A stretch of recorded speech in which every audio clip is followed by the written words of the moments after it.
इस टॉपिक के अंदर आज मैं आपको बताने वाला हूँ, आपको पढ़ाने वाला हूँ व्यापार चक्र का एक महत्वपूर्ण बतलाता है कि किसी इकोनॉमी में व्यापार चक्र, बिजनेस साइकिल और ट्रेड साइकिल क्यों उत्पन्न होता है। उस पे यह जो सिद्धांत है प्रकाश डालता है। तो ये सिद्धांत तो जो दिया है वो दिया है R.G. हार्ट्रे। जो सिद्धांत दिया है वो दिया है R.G. हार्ट्रे ने। और सिद्धांत का क्या नाम है? व्यापार चक्र का मुद्रा सिद्धांत, जिसे इंग्लिश में कहेंगे monetary theory of the trade cycle. अब ट्रेड साइकिल को ही बिजनेस साइकिल भी कहते हैं। अब हार्ट्रे का क्या मानना है कि जो किसी अर्थव्यवस्था में जब तेजी आती है या फिर मंदी आती है, उसका क्या कारण हो सकता है। तो उसने एक बात पर ही जोर दिया है, एक बात पर ही बल दिया है, और उसने कहा है कि किसी अर्थव्यवस्था में यदि पहले तेजी आती है और उसके बाद मंदी आती है, जिसे कि हम व्यापार चक्र कहते हैं, उसका एक ही कारण है और वह है एक मौद्रिक घटना, कि यह मौद्रिक कारणों से उत्पन्न होता है। या इसका क्या और भी सरल मीनिंग हो सकता है कि मुद्रा के प्रवाह में परिवर्तन, मुद्रा का प्रवाह बढ़ता है या घटता है, इसका मीनिंग ये है। या मुद्रा की मात्रा में परिवर्तन, कि मुद्रा की मात्रा अर्थव्यवस्था में ज्यादा होती है या कम होती है। एक छोटा सा उदाहरण लेते हैं। यदि किसी अर्थव्यवस्था में कुल जो मनी सप्लाई है, मुद्रा की जो पूर्ति है, वो है 100 रुपया, और उसके बाद मनी की जो पूर्ति है वो 100 से 200, 300, 400, 500, 600, 700, 800, 900, 1000, इस प्रकार बढ़ते बढ़ते और 1500 रुपए तक पहुंच जाती है। तो इस प्रकार से देखिए, मुद्रा पहले 100 रुपए थी और उसके बाद पहुंचते पहुंचते पहुंचते 1500 तक पहुंच गई। तो ये मुद्रा की सप्लाई क्या होगी? बढ़ गई है। और एक स्थिति ऐसी होगी, इसका ठीक उल्टा होगी, कि जब मुद्रा जब अर्थव्यवस्था में 1500 तक पहुंच जाएगी, तो उसके बाद मुद्रा की जो पूर्ति है उसको घटाना पड़ेगा और वो हो जाएगा संकुचन, कि मुद्रा फिर 15, 14, 13, 12 इस प्रकार घटते घटते और अपने 100 के स्तर पर पहुंच जाएगी। तो इस प्रकार से मौद्रिक या मुद्रा के प्रवाह में परिवर्तन या मुद्रा की मात्रा में जब भी परिवर्तन होता है, तो उससे ही व्यापार चक्र उत्पन्न होता है, ऐसा हार्ट्रे का मानना है। तो जब मुद्रा का प्रसार होता है, जिसे हम कह रहे हैं मनी सप्लाई बढ़ती है, उसी को मुद्रास्फीति भी कहते हैं। और मुद्रास्फीति का ठीक उल्टा होता है कि जब मुद्रा की मात्रा अर्थव्यवस्था में कम होती है, तो उसे मुद्रा का संकुचन कहते हैं। तो व्यापार चक्र का क्या कारण बतला रहा है? ये कह रहा है कि मुद्रा की मात्रा में परिवर्तन, यदि मुद्रा की मात्रा बढ़ती है या घटती है, इस कारण से किसी अर्थव्यवस्था में व्यापार चक्र उत्पन्न होता है, अकॉर्डिंग R.G. हार्ट्रे। आगे देखिए, अब क्योंकि इसने मुद्रा की बात की, तो मुद्रा किसी भी अर्थव्यवस्था में मुद्रा की जो सप्लाई करता है, पूर्ति करता है, वो बैंक करता है। कौन करता है? बैंक करते हैं। तो इसने क्या कहा कि क्यों व्यापार चक्र उत्पन्न होता है, तो उसने कहा बैंकों की साख नीतियां, जो बैंकों की क्रेडिट पॉलिसी होती है उधार देने की, उस पर उसने बात की कि पहला उसने कहा सस्ती साख नीति, सस्ती साख नीति, और दूसरा बोला उसने महंगी साख नीति। तो जब कोई भी बैंक, एक बैंक तो किसी देश में होता नहीं है, केवल केंद्रीय बैंक ही होता है एक, बाकी अन्य व्यापारिक बैंक होते हैं जो कि कर्जा देने का काम करते हैं। तो सस्ती साख नीति बैंक कब अपनाता है, और सस्ती साख नीति क्या होती है? तो सस्ती साख नीति का अर्थ यह है कि जब बैंकों के पास बहुत ज्यादा पैसा होता है, बहुत ज्यादा पैसा होता है, तो फिर वो क्या करते हैं, क्योंकि बैंक जो प्रॉफिट कमाता है वो उधार देकर ही कमाता है, जो उसको ब्याज मिलता है वही उसका प्रॉफिट होता है। तो जब उसके पास बहुत ज्यादा मुद्रा हो जाती है, मुद्रा की पूर्ति हो जाती है, तो उसको अधिक उधार यदि वो देना चाहता है, तो उसको ब्याज की दर कम करनी पड़ती है। माना ब्याज की दर पहले 6% है, ठीक है, उधार लेने वाले लोग कम होंगे, और यदि वो घटा के 3% कर दे, तो फिर उधार लेने वालों की संख्या ज्यादा हो जाएगी। तो 6% की जगह वो 3% कर दिया जाए ब्याज की दर को, तो इसे कहते हैं सस्ती साख नीति। यहां पर वह 3% पर ही लोगों को उधार देना शुरू कर देंगे। ओके, तो इस प्रकार से सस्ती साख नीति के अंतर्गत पहली अवस्था में इकोनॉमी में क्या होता है, क्योंकि मुद्रा, क्योंकि जो व्यापार चक्र है उसकी पहली जो अवस्था है उसमें क्या होता है, समृद्धि, समृद्धि का काल चलता है, विस्तार होता है, इसी को बूम भी कहते हैं, ये प्रोस्पेरिटी भी कहते हैं कि जब इकोनॉमी में क्या होता है, आय, उत्पादन, रोजगार, सब चीजें क्या होती है, बढ़ती हैं। तो हाल्टर ने सस्ती साख नीति के बारे में क्या बोला कि जब बैंकों के पास नकद जमा कोष अधिक होते हैं, यानी कि बैंकों के पास बहुत ज्यादा पैसा होता है, ठीक है, और बैंक उधार अधिक देना चाहता है, तो ऐसे स्थिति में वो क्या करेगा, ब्याज की दर कम करेगा, तो वो ब्याज की कम दर पर लोगों को उधार देगा। तो यहां पर उसका फोकस जो है वो है व्यापारियों पर, हाल्ट्रे का, कि बैंक के पास यदि नगद जमा कोष अधिक हो, बहुत अधिक धन उसके पास है, तो वह ब्याज की दर कम करके मुद्रा अधिक लोगों को उधार देगा, जिससे मुद्रा का प्रसार अर्थव्यवस्था में होगा। अब वो मुद्रा आगे क्या काम करेगी, अब ये बतलाता है कि जब अर्थव्यवस्था क्या होती है, प्रथम स्टेज में, प्रथम अवस्था में होती है व्यापार चक्र के, जिसे समृद्धि कहते हैं या विस्तार कहते हैं, तो उस समय वातावरण जो होता है, क्योंकि उस समय ग्रोथ की सबको आशा रहती है, तो वातावरण जो होता है वो आशावादी होता है। हर कोई ये जानता है कि यदि मैं पैसा लगाऊंगा, बैंकों से उधार लूंगा, ठीक है, तो मेरा लाभ बढ़ेगा। तो वह आशावादी दृष्टिकोण जो रखते हैं, तो आशावादी व्यापारियों द्वारा कम ब्याज दर पर लाभ प्राप्त करने के लिए बैंकों से बार बार उधार लिया जाता है। बार बार व्यापारी क्या करते हैं, बार बार उधार लेते हैं, क्योंकि ब्याज की दर कम है। पैसा कमाया, फिर पैसा कमाया, कमाया कमाया, तो उनको फायदा हो रहा है, इसीलिए तो क्या कर रहे हैं, बार बार उधार ले रहे हैं बैंक से। तो जब बार बार उधार लेंगे तो मुद्रा की जो पूर्ति है, सप्लाई, वो अर्थव्यवस्था में बढ़ती चली जाएगी। ओके, आगे वो बोला क्या होगा, व्यापारियों द्वारा उधार लेने पर अधिक और अधिक मात्रा में वस्तुओं की मांग होगी। अब देखिए, अब व्यापारी हैं तो वो क्या करेंगे, वस्तुओं की डिमांड करें कि उनको बेचना है। अब उन्होंने बैंक से पैसा लिया तो अपने क्या यहां अब किस सामान को बेचना चाहते हो, थोक भाव पे हैं, उनके बड़े बड़े गोदाम भरे हैं, तो जिस सामान को बेचना चाहते हैं इसका मतलब उसकी डिमांड है, तो वो उसके ऑर्डर देंगे, और वो ऑर्डर किसके पास जाएगा, जहां से उत्पादन होना है। कपड़े का है तो कपड़े वाले के पास पहुंचेगा, जूता वाला है तो जूते वाले के पास पहुंचेगा, स्वेटर वाला है तो स्वेटर वाले के पास पहुंचेगा, टीवी वाला है तो टीवी वाले के पास पहुंचेगा। तो ये बड़ा ऑर्डर देंगे। ओके, तो जिससे क्या होगा, देखिए, व्यापारियों द्वारा उधार लेने पर अधिक मात्रा में वस्तुओं की मांग की जाएगी। जब मांग की जाएगी तो ये मांग पूरा कौन करेगा, फर्में करेंगी जो उत्पादन करने वाली हैं। ओके, तो वो फर्में क्या करेंगी, मांग के कारण उत्पादन के साधनों की मांग होगी। अर्थात जब इधर वस्तुओं की मांग हो रही है, हमने कपड़े की मांग कर दी, ठीक है, हमें बहुत कपड़ा चाहिए, लाखों रुपए का कपड़ा चाहिए, करोड़ों रुपए का कपड़ा चाहिए, करोड़ों रुपए के जूते चाहिए, तो ऐसी स्थिति में हम मांग करेंगे कंपनी से, जो कंपनी बना रही है, ठीक है, तो वहां उसको जरूरत पड़ेगी उत्पादन के साधनों की, क्योंकि जो उत्पादन होगा वो किससे होगा, भूमि भी चाहिए होगी, श्रम भी चाहिए होगी, पूंजी भी चाहिए होगा, ठीक है। तो वहां क्या होगा, उत्पादन के साथ साथ जो उत्पादन के साधन हैं इनकी मांग बढ़ेगी, और मांग जब इनकी बढ़ेगी तो उत्पादन के साधनों की मांग बढ़ने से जो उत्पादन के साधन उसमें लगेंगे उनको क्या मिलेगा, रोजगार। आदमी लगेंगे तो उनको रोजगार मिल जाएगा, जिसकी जमीन बिकेगी, ठीक है, उसको लगान मिल जाएगा। पूंजी का इस्तेमाल बैंक का कर रहे हैं तो यहां पर ब्याज भी मिल ही जा रहा है, तो रोजगार मिलेगा लोगों को।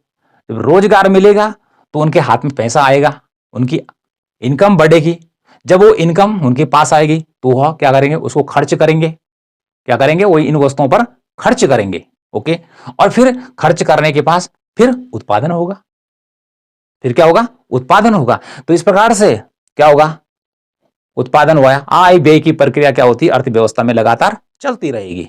ओके, अब क्या होगा कि जब अर्थव्यवस्था बूम की स्थिति में होती है तो ऐसी स्थिति में उसमें व्यापार बहुत तेज चलता है, डिमांड ज्यादा होती है, वस्तुओं की सेवाओं की डिमांड ज्यादा होती है, तो व्यापारियों के लाभों में वृद्धि होगी। जो व्यापारी हैं, जो फर्में हैं, उनको ज्यादा बेनिफिट होगा, उनको लाभ मिलेगा।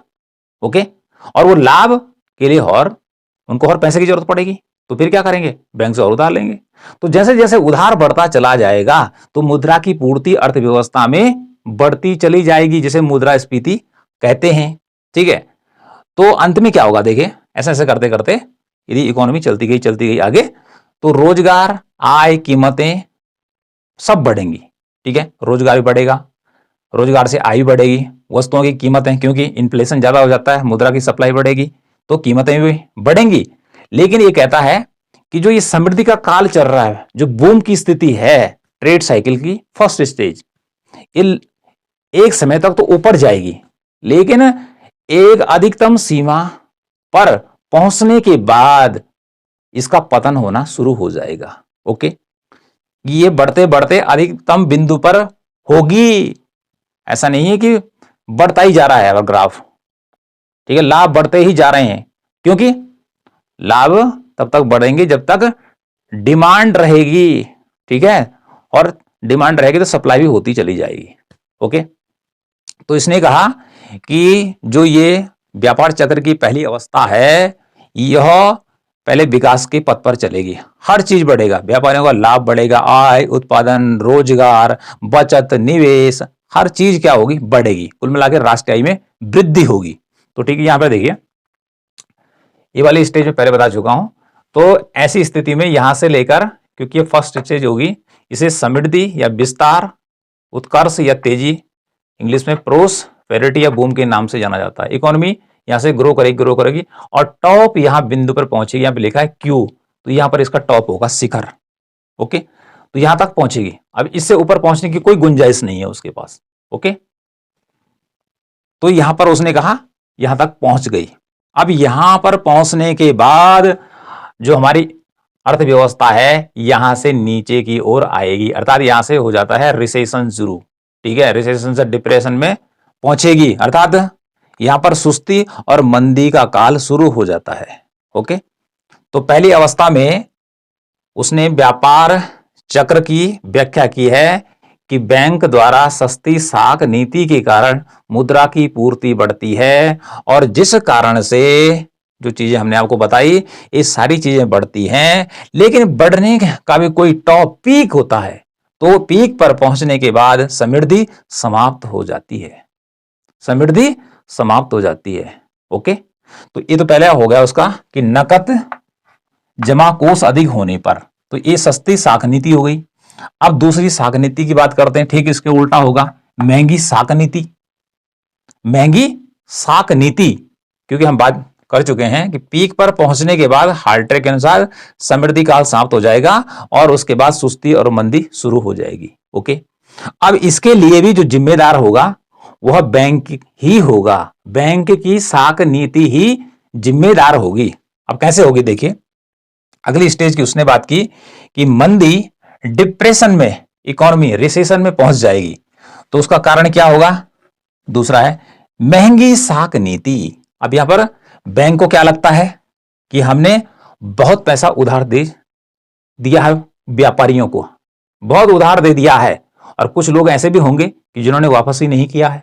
ओके, और जब तेजी का काल होता है तो कुछ ईमानदार होते हैं तो कुछ बेईमान व्यापारी भी, सभी को क्या होता है, पैसा मिल जाता है, सभी को पैसा मिल जाता है, लेकिन कुछ पैसा वापस नहीं होता है, बैंकों का पैसा वापस नहीं होता है, और जिससे बैंकों का जो नकद कोष, अर्थात उनके पास पैसों की कमी हो जाती है, उनके पास पैसों की कमी हो जाती है, तो तब बैंक क्या करता है कि जब उसके पास नकद जमा कोष कम होने पर वो क्या करता है, ब्याज की दर बढ़ा देता है। पहले घटाता है, अब ब्याज की दर वो क्या करेगा, 3% से बढ़ाकर उसने 8% कर दी, कि जब अब उधार जो मिलेगा 3% पे नहीं मिलेगा, अब 8% मिलेगा, तो उधार लेना क्या हो गया, महंगा हो जाएगा।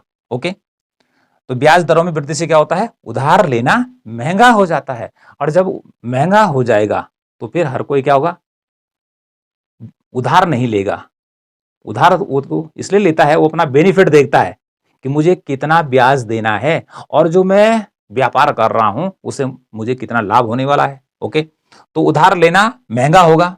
ओके, इसके अलावा बैंकों द्वारा क्या होगा, क्योंकि यहां पर हमारा मंदी या रिसेशन की स्टेज स्टार्ट हो चुकी है, अर्थव्यवस्था डिक्लाइन की ओर आ गई है, पतन हो रहा है अर्थव्यवस्था का, तेजी पे जाने के बाद, शिखर के बाद धीरे धीरे अर्थव्यवस्था नीचे की ओर आ रही है, तो यहाँ पर बैंक क्या करेगा कि जो उसने उधार दे रखा है और जिन व्यापारियों ने उधार वापस नहीं किया है, तो बैंकों द्वारा व्यापारियों से कर्ज वापसी की त्वरित कार्रवाई की जाएगी कि आप जल्दी से जल्दी हमारा कर्ज वापस करिए, और यदि आपने वापस नहीं किया तो आपके ऊपर पेनल्टी लगा दी जाएगी। तो जब पेनल्टी की बात बैंक करेगा, तो जो व्यापारी हैं वो क्या करेंगे, व्यापारियों द्वारा अपना स्टॉक अर्थात उनके गोदाम में जो माल पड़ा है उसको तुरंत बेचना शुरू कर देंगे। तो ऐसी स्थिति में पेनल्टी से बचने के लिए वो तुरंत अपना माल, ठीक है, कम दाम में बेचना शुरू कर देंगे। ओके जी, तो स्टॉक की बिक्री करेंगे और जिससे बैंकों का कर्जा वापिस कर सकेंगे वो कौन, व्यापारी। ये सुस्ती की स्थिति या मंदी की स्थिति के बारे में बतला रहे हैं कि जब उधार बैंक देना महंगा कर देता है। ओके, फिर क्या होगा कि जैसे ही व्यापारी का स्टॉक का माल बिकना शुरू हो जाएगा और यहाँ पर घाटा उनको हो रहा है, तो फिर वो नए उत्पादन की मांग नहीं करेंगे। आप कपड़ा थोड़ी मंगाएंगे हो कि हमारे माल गोदाम में कपड़ा पहुंच जाए, ठीक है। और उसका असर कहाँ पड़ेगा, जहाँ फैक्ट्री खड़ी है, जहाँ फैक्ट्री खड़ी है उधर से माल इधर लेने वाला कोई रहेगा नहीं, तो फिर वो फैक्ट्री वाला माल काहे को बनाएगा। ओके, तो सीधा उसका असर कहाँ पड़ेगा, नए उत्पादन की कम मांग, यानी कि अब व्यापारी उत्पादन की कम मांग करेंगे, जिससे फैक्ट्री में उत्पादन में कमी करनी पड़ेगी, उत्पादन गिराना पड़ेगा। उत्पादन गिरने से क्या होगा, साधनों की कम मांग होगी, अर्थात उत्पादन के जो साधन उत्पादन करने के लिए लगाए जा रहे थे उनकी डिमांड अचानक गिरने लग जाएगी। ओके, उससे क्या होगी, अर्थव्यवस्था में बेरोजगारी फैलेगी। ज्यादा लोग जो पहले फर्मों में काम कर रहे थे वो फर्में क्या चलेंगी, घाटे में चली जाएंगी, कई फैक्ट्रियां बंद हो जाएंगी। तो ऐसी स्थिति में फिर बेरोजगारी फैलेगी। उसके बाद क्या होगा, कीमतों में गिरावट आएगी, क्योंकि जब सुस्ती या मंदी का काल आता है, जब अर्थव्यवस्था डिप्रेशन में जाती है, तो कीमतें घटना शुरू कर देती हैं, कीमतें घटती हैं। और जब तेजी का काल रहता है तो उस समय मुद्रास्फीति बढ़ती है, तो वस्तुओं की कीमत घटती है। लेकिन घटने पर भी लोगों के पास पैसा इतना नहीं होता है कि वो वस्तुओं को खरीद सकें, उनकी ज्यादा डिमांड नहीं करते हैं। और लोगों के पास जो पैसा रहता भी है तो लोग उस पैसे को फूक फूक कर खर्च करते हैं। आगे क्या होता है कि जब कीमतों में गिरावट आएगी, आय में गिरावट आएगी, क्योंकि वो बेरोजगार हो चुके हैं, कंपनियां बंद हो रही हैं, ठीक है। तो ऐसी स्थिति में अर्थव्यवस्था मंदी की ओर, मतलब अर्थात पूरा जो हमारा डिस्कशन चल रहा है मंदी पर चल रहा है कि किस प्रकार से अर्थव्यवस्था मंदी की ओर जाती है। तो अर्थव्यवस्था जैसे हमने ऊपर बताया था कि अर्थव्यवस्था जब समृद्धि की स्थिति में होती है तो एक टॉप का बिंदु होता है कि जहां तक वो पहुंच सकती है, पहुंच गया एवरेस्ट तक, अब उससे ऊपर कुछ नहीं है, उसके बाद फिर दूसरी तरफ नीचे उतरना है। तो ऐसी स्थिति में जो यहां पर मंदी की स्थिति होगी उसकी भी न्यूनतम सीमा होगी, वो कितने नीचे तक अर्थव्यवस्था गिर सकती है, राष्ट्रीय आय में कितनी कमी हो सकती है, बचत में कितनी कमी हो सकती है, उत्पादन में कितनी कमी हो सकती है, निवेश में कितनी कमी हो सकती है, रोजगार में कितनी कमी हो सकती है, वस्तुओं सेवाओं के उत्पादन में कितनी कमी हो सकती है। मतलब एक न्यूनतम सीमा, जीरो नहीं होगी, एक न्यूनतम सीमा होगी। और अर्थव्यवस्था मंदी की जब एक न्यूनतम सीमा पर पहुंचेगी तो उस न्यूनतम सीमा को कहते हैं गर्त, या उसको ट्रो के नाम से जाना जाता है। ट्रो, यहां पे देखें रेखा चित्र में जो हमने पहले बात की, एक क्यू पॉइंट पर एक पीक है, यहां से पीक पर यहां चढ़ा, उसके बाद यहां से नीचे की ओर उतरेगा, ठीक है। यहां से रिसेशन शुरू होगा और यहां से डिप्रेशन। यहां पे हमारा ये एल लगा रखा है इस पॉइंट पे, ये यहां पे हो जाएगा गर्त। अर्थव्यवस्था शिखर से गिरते गिरते सीधे गर्त में गिर जाएगी। पहले टॉप में चढ़ी, वृद्धि हुई, उसके बाद पुनः नीचे गिरेगी। लेकिन गिरने का भी एक नीचे एक न्यूनतम बिंदु है जिसे कहते हैं गर्त, एल के द्वारा दिखा रखा है। तो गर्त में पहुंचेगी, ठीक है। और गर्त में पहुंचने के बाद उससे नीचे गिरने की कोई सीमा नहीं है, ठीक है। उसके बाद क्या होगा, इकोनॉमी में फिर अगली स्टेज क्या होगी, शुरू होगी। इकोनॉमी में अगली स्थिति जो शुरू होगी स्टेज की, वो हो जाएगी आपकी पुनरुत्थान की, जिसे कहते हैं रिकवरी। रिकवरी की स्टेज शुरू हो जाएगी। रिकवरी में क्या होगा कि अर्थव्यवस्था जो मंदी में जा चुकी है अब उसका धीरे धीरे फिर क्या होगा, पुनरुत्थान होगा कि आय, उत्पादन, रोजगार धीरे धीरे बढ़ना शुरू होगा। अब ये क्यों होगा, इसके ऊपर भी हाल्टरे ने प्रकाश डाला है, बताया है कि बैंकों के नगद कोषों में पुनः वृद्धि। अब क्योंकि यहां पर बैंकों ने जो कर्जा दिया था पहले वाले में, दूसरे वाले में वापस ले लिया, तो जितनों ने बैंकों का कर्जा वापस कर दिया है तो बैंक का कोष फिर बढ़ जाएगा, फिर बढ़ने लग जाएगा। और जिससे अब ये कर्जा क्यों बढ़ा ये भी लिख दिया मैंने, जिसको पहले बता चुका हूं। कर्जा वापसी के कारण कि व्यापारियों ने जो कर्जा बैंक से लिया था वो वापस आ चुका है, तो बैंक का नगद कोष फिर भर गया है, तो फिर बैंक क्या करेगा, सस्ती ब्याज की नीति अपनाएगा। क्योंकि अब बैंक के पास पैसा आ चुका है, अब उसने लाभ कमाना है, और तो फिर वो सस्ता ब्याज पर 3% पे या 2% पर व्यापारियों को उधार देना शुरू कर देगा। ओके, फिर यहाँ पर धीरे धीरे जो अर्थव्यवस्था है वह उसमें आय, उत्पादन, रोजगार, ये धीरे धीरे क्या होगा, बढ़ने लगेगा, लेकिन एकदम से नहीं बढ़ेगा। और इसके लिए जो व्यापारिक बैंक होते हैं उनसे ऊपर होता है केंद्रीय बैंक। तो केंद्रीय बैंक यदि सस्ती साख नीति अर्थात कम ब्याज दर पर व्यापारी बैंकों को उधार देगा तो भी और उसी के अकॉर्डिंग चलेंगे, कम ब्याज की दर पर व्यापारियों को उधार देंगे। तो फिर हमारी जो इकोनॉमी है जो कि पहले गर्त में चली गई थी, मंदी के बाद गर्त को छूने के बाद फिर वो धीरे धीरे ऊपर की ओर उठने लगेगी, जिसे हम कहते हैं रिकवरी। और रिकवरी को करते करते फिर वह कहाँ पहुंच जाएगी, फिर वह अपने इसी में अर्थात फिर वह समृद्धि काल, जैसे यहाँ से यहाँ पहुंची इससे ऊपर चली जाएगी यहाँ से, तो वह फिर समृद्धि या विस्तार या उत्कर्ष तेजी की अवस्था में पहुंच जाएगी। तो इस प्रकार से हाल्टरे ने क्या बताया कि व्यापार चक्र उत्पन्न क्यों होता है। उसने बोला कि व्यापार चक्र बैंकों की मौद्रिक नीति के कारण उत्पन्न होता है। उसने कहा कि बैंक जब उधार देने की प्रक्रिया को सस्ता करते हैं तो इससे मुद्रा का फ्लो बढ़ जाता है, बहुत पैसा इकोनॉमी में आ जाता है। तो पहली अवस्था में क्या होता है कि आदमी उधार लेता है, उसने कहा कम ब्याज में मिल रहा, लेते रहो, पैसे बनाओ, पैसे बनाओ, लेकिन उसको ये पता नहीं रहता है कि कब तक पैसा बनेगा। ठीक है, और ऐसी स्थिति में किसी को ध्यान नहीं रहता है, सबका यही रहता है कि पैसा कम आ रहा है, फिर क्या हो रहा है, बन रहा है, माल आ रहा है, बिक रहा है, आ रहा है, बिक रहा आ रहा है, इस प्रकार से। ठीक है, और लाभ पे लाभ कमाते जा रहे हैं, लेकिन उसकी अधिकतम सीमा होने पर वो यहाँ तक पहुंच जाएगा। ठीक है, उसके बाद इधर वाला देखिए, यहाँ से अब यहाँ से ग्रो करेगा और यहाँ पहुंच जाएगा, लेकिन इससे ऊपर नहीं पहुंचेगा, क्योंकि तब तक जितनी डिमांड है इकोनॉमी में और जितनी सप्लाई होनी थी वो सब पूरी हो चुकी है।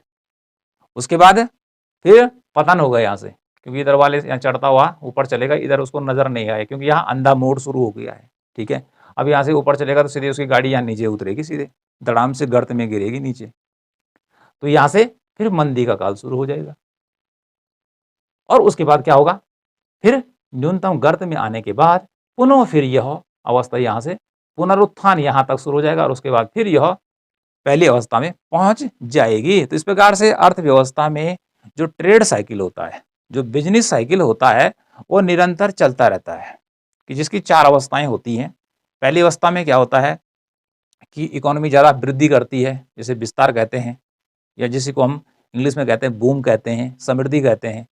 समृद्धि की सीमा होती है, वो टॉप तक पहुंचती है, पीक तक पहुंचती है, उसके बाद वह उसमें डिक्लाइन होना शुरू हो जाता है, जिसमें आय, उत्पादन, रोजगार सब घटने लग जाते हैं, उसे रिसेशन कहते हैं। रिसेशन से और नीचे पहुंचती है तो फिर डिप्रेशन में पहुंच जाती है। डिप्रेशन में पहुंचने अर्थात जहाँ पर ये मंदी में पहुंचती है तो उसकी न्यूनतम सीमा है गर्त माने खड्डा, तो वहाँ पे पहुंचेगी, तो वहाँ पे पहुंचने के बाद उसके वो न्यूनतम सीमा होगी, उससे नीचे नहीं गिरेगी, क्योंकि उससे पहले ही उसको संभालने का प्रयास कर लिया जाएगा। तो उसके बाद इकोनॉमी फिर क्या होगी, पुनर्जीवित होगी, पुनरुत्थान करेगी उसे, जिसको कि हम रिकवरी कहते हैं। तो इस प्रकार से अर्थव्यवस्था में इस प्रकार से चक्रीय परिवर्तन चलते रहते हैं। तो इस चक्रीय परिवर्तन की जो व्याख्या हाल्टरे ने की है कि व्यापार चक्र उत्पन्न क्यों होता है, क्यों पहले तेजी आती है, क्यों उसके बाद सुस्ती आती है, मंदी आती है, फिर पुनरुत्थान होता है, ऐसी प्रक्रिया क्यों चलती है। तो उसने एक ही कारण बोला कि इसके लिए जिम्मेदार है सस्ती साख नीति, और उसके बाद उसने दूसरी तरफ बताया कि महंगी साख नीति। तो कुल मिलाकर उसका कहना है कि यदि मुद्रा की मात्रा में परिवर्तन करते हैं बैंक, तो इसी कारण से व्यापार चक्र उत्पन्न होता है। कारण से होता है व्यापार चक्र उत्पन्न मुद्रा की मात्रा में परिवर्तन। मुद्रा की मात्रा में परिवर्तन, मुद्रा की पूर्ति ज्यादा बढ़ने से या फिर मुद्रा की मात्रा में कमी करने से। अब बात आती है कि जो हाल्टर ने monetary theory of trade cycle दिया, मुद्रा का सिद्धांत दिया, कि मुद्रा के द्वारा यह बतलाया कि व्यापार चक्र को जन्म देने वाला केवल मनी है, मनी का फ्लो है। तो इसका मीनिंग ये नहीं है कि व्यापार चक्र केवल मनी के द्वारा ही उत्पन्न होता है। यह एक कारण हो सकता है, मतलब एक कारण है कि मुद्रा की मात्रा ज्यादा इकोनॉमी में डालने से व्यापार चक्र का एक कारण हो सकता है, लेकिन संपूर्ण कारण नहीं है कि इसी कारण से अर्थव्यवस्था में व्यापार चक्र उत्पन्न होता है। आगे चलकर इकोनॉमिस्टों के द्वारा उनकी कड़ी आलोचना की गई। उन्होंने कहा कि आपने जो सिद्धांत दिया है, जितनी बातें मैंने अभी आपको बताई, ये चीजें, इनमें एक चीज पे उन्होंने कहा कि एक कारण है, ये एक कारण है व्यापार चक्र उत्पन्न होने का, लेकिन समस्त कारणों का यह योग नहीं है, यही कारण नहीं है। इसलिए अन्य अर्थशास्त्रियों ने उनके इस सिद्धांत को अस्वीकार कर दिया, अस्वीकार कर दिया। ठीक है, उन्होंने कहा व्यापार चक्र को प्रभावित करने वाले अन्य कारक भी हैं, अन्य कारक भी हैं कि जो व्यापार चक्र को प्रभावित करते हैं। मुद्रा तो है ही, आपने कहा ठीक है भाई, ओके जी। उन्होंने कहा गुणक भी होता है, त्वरक भी होता है, ये भी एक दूसरे से रिलेटेड होते हैं। ये पूंजी का जो स्टॉक है, ये भी जो चीजें होती हैं, ये क्या करती हैं, ये व्यापार चक्र को जन्म देने वाली होती हैं। तो इस प्रकार से ये हुआ मुद्रा का सिद्धांत जो कि व्यापार चक्र को उत्पन्न करता है, अकॉर्डिंग आरजी हाल्ट्रे।